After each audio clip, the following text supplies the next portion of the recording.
Magandang araw po sa inyong lahat mga karibin natin at welcome back dito po sa ating munting channel Pinas News Review kung saan re-reviewin po natin ang mga mahalagang balita dito sa Pilipinas. Mga simpleng komento sa mga issue dito sa Pinas at eto nga mga karibin natin kapapasok lang. Kinasuhan na.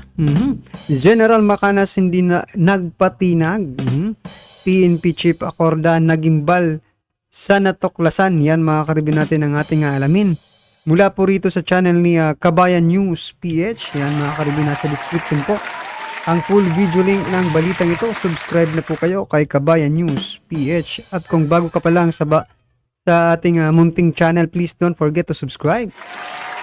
At i-click rin po ang bell notification para updated ka po sa lahat ng ina-uploads nating reaction video. At eto na nga, sama-sama at sabay-sabay po natin pakinggan, panoorin at bigyan ng reaksyon ang balitang ito. Eto na po. Mga kabayan, sinampahan na ng kaso ni PNP Chief General Benjamin Acorda Jr. itong si retired General Macanas dahil sa di umano ay pagpapakalat ng fake news kung saan ay dinawit ang kanyang pangalan na isa sa mga nananawagan ng distab kay Pangulong Bongbong Marcos Jr.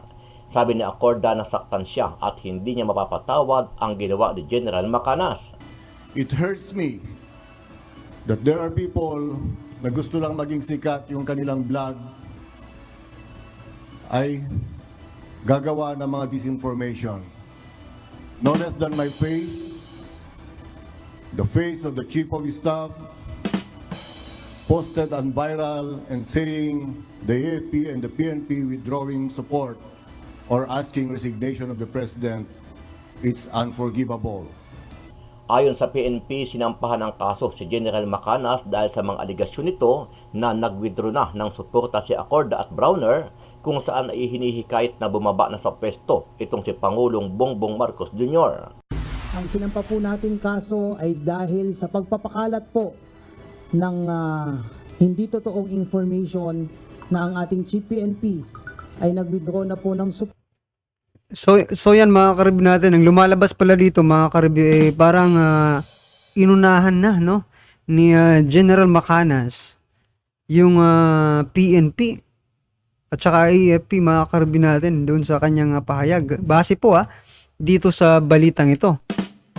O kung sana minsan sa susunod po no mga karibin natin ito, alam ko mas matatalino po yung iba sa atin, di ba? Pero sa susunod sana di ba, antayin muna sana na maglabas talaga ng official statement, no? Bago tayo magsalita kasi ito may consequences po ang lahat ng sinasabi natin, no, mga karibin natin. Kaya yan, siguro ingat-ingat na lang po sa pagsasalita, no? Kasi well, kung may basihan naman siya at may ebidensya, mga karibin natin, that's good. Support sa ating presidente at hinihikayat ang ating presidente na mag-resign na po. Samantala, matapang at tahasang sinabi ni retired General Macanas na hindi siya titigil sa pagbablog dahil sa mga kaso na Ako mga karibin natin, ine-expect ko pong sinasabi nilang kaso, no, yung about sa Pulboronic video. Hindi pala yun. Mga karibin natin, dito pala sa sa withdrawal of support ng PNP. Di umano mga karibin natin. Ayon yan kay General Macanas. Yan pala po yung yung ikinaso ni Chief Acorda. Akala ko po nung una patungkol po doon sa 'di ba, kumakalat at nag-vlog din po itong si General Macanas about yan sa Pulboronic video. Hindi pala 'yon, no? na isinampa sa kanya. Hindi po ako titigil sa pag-vlog. Baka isipin nila dahil na kinasuhan ako tumigil, nagkakamali po sila. Tuloy-tuloy lang po habang meron pa akong hininga. Habang hindi pa nila ako mapagurgur physically, ito lang. Ipahayag ko lang ang aking opinion. Sa kanyang latest vlog, sinabi ni Macanas na hindi niya ito inaasahan dahil naglalabas lang daw siya ng kanyang opinyon. Pero aminado ang dating general na nabigla siya dahil bilang political vlogger ay parang bumangga siya sa pader kung saan ay gobyerno na ang kanyang kalaban. To be honest, medyo na-alarma din, nabigla, dahil hindi ko inaasahan. But, ano ito, expected risk sa pinasok kong trabaho ito as political vlogger. Yon ang kailangan ko ngayon, yung prayers. Kasi Eto lang mga karib natin, no? Bago po ba kasuhan, ito tanong ko sa inyo ha, kasi hindi ko rin napanood at hindi ko po alam eh. Tinatanong ko lang kasi napanood ko po yung interview ni General Macanas, mga karib natin doon sa Seminay, di ba? Ang pinagtataka ko lang or tinatanong ko mga karib natin, bago ba kinasuhan si General Macanas, in-interview muna siya doon sa Seminay, di ba? Kasi medyo sumabog, no? Sumabog sa galit itong si General Macanas doon sa interview sa SMNI, di ba? Parang, di ba? Kung napanood nyo po yung interview niya, mga karabin natin, panoorin nyo po. Ah, yun, baka ganti lang ba ito? Yan, yan, opinion lang po yan, ha?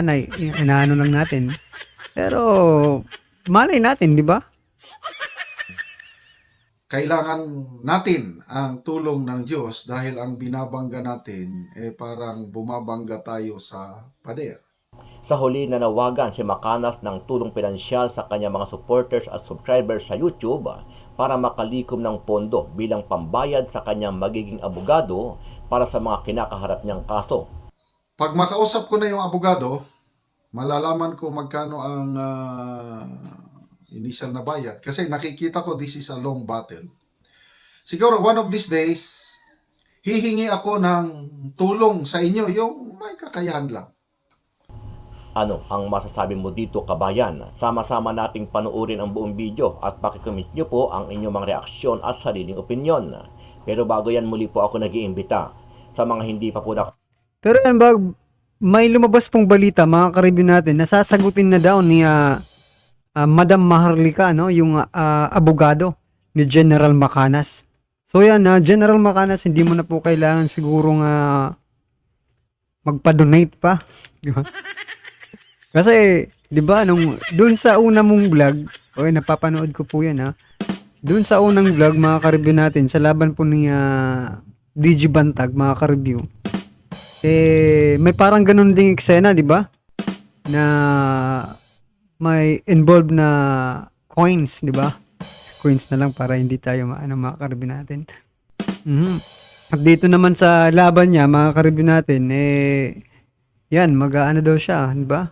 Pero sabi naman sa mga balita, di ba? Nababalita niyo sa iba't ibang vlogs, mga ka-review natin, na sinagot na po ni Madam Maharlika yung kanyang abogado.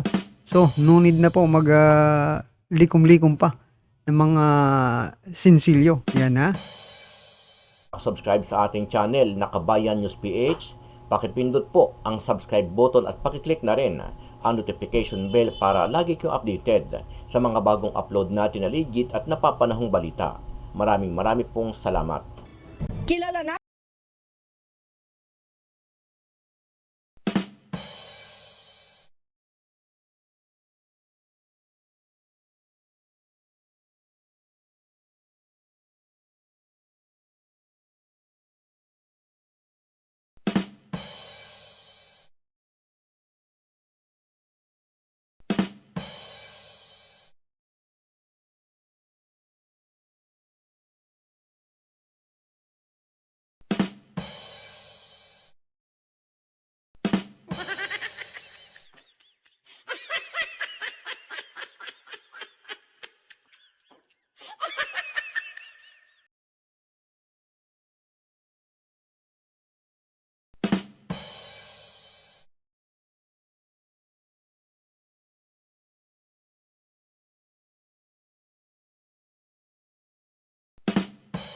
Pangulo na bumaba na ito sa pwesto. Kaninang tanghali, nagtungo si General Acorda sa Quezon City Prosecutor's Office at nagsampa ng reklamo sa paglabag sa anti-cybercrime law laban kay Army Retired Brigadier General Johnny Laksamana Macanas. Ang kaso pong isinampa po laban sa tao po na ito ay violation of Article 154 of the Revised Penal Code as amended by Republic Act 10951 in relation to Section 6 of the Cybercrime Law.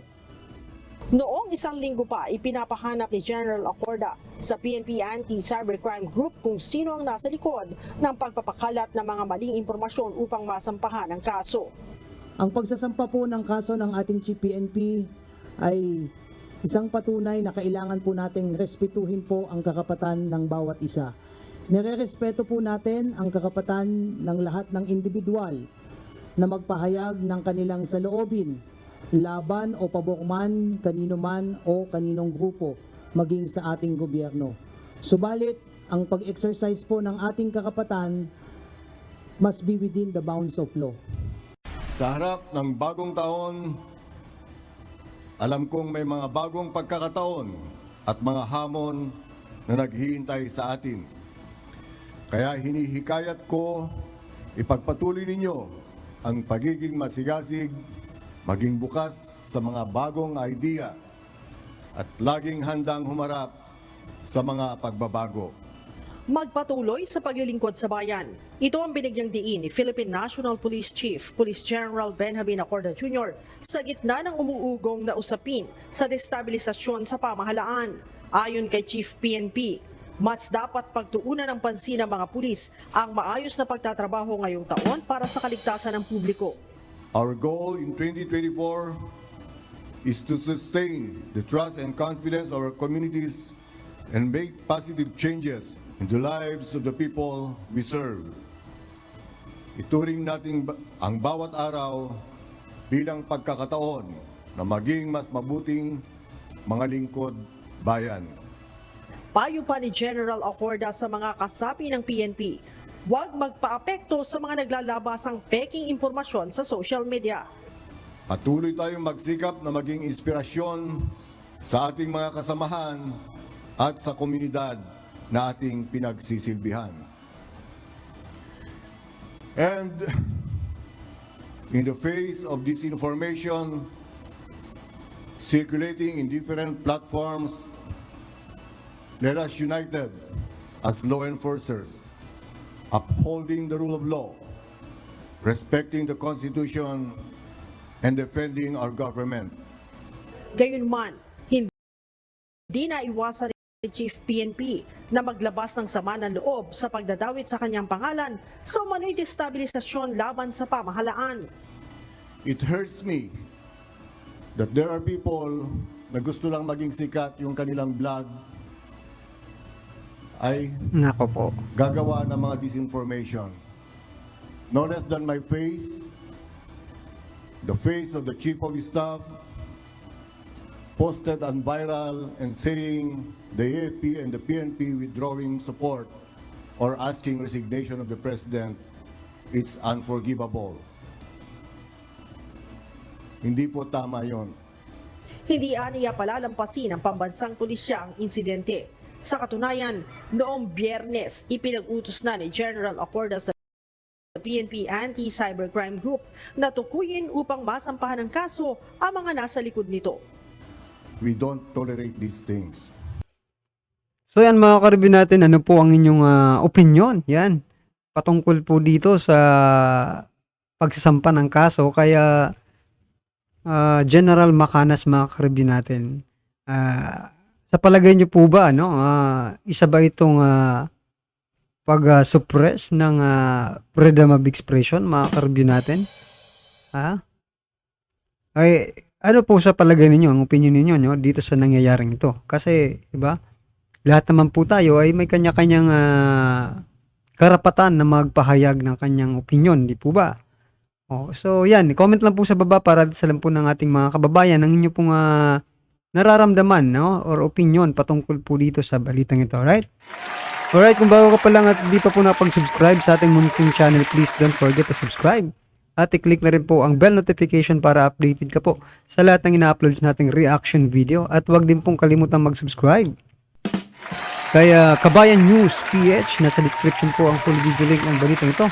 Subscribe na po kayo kay Kabayan News PH. Maraming salamat po.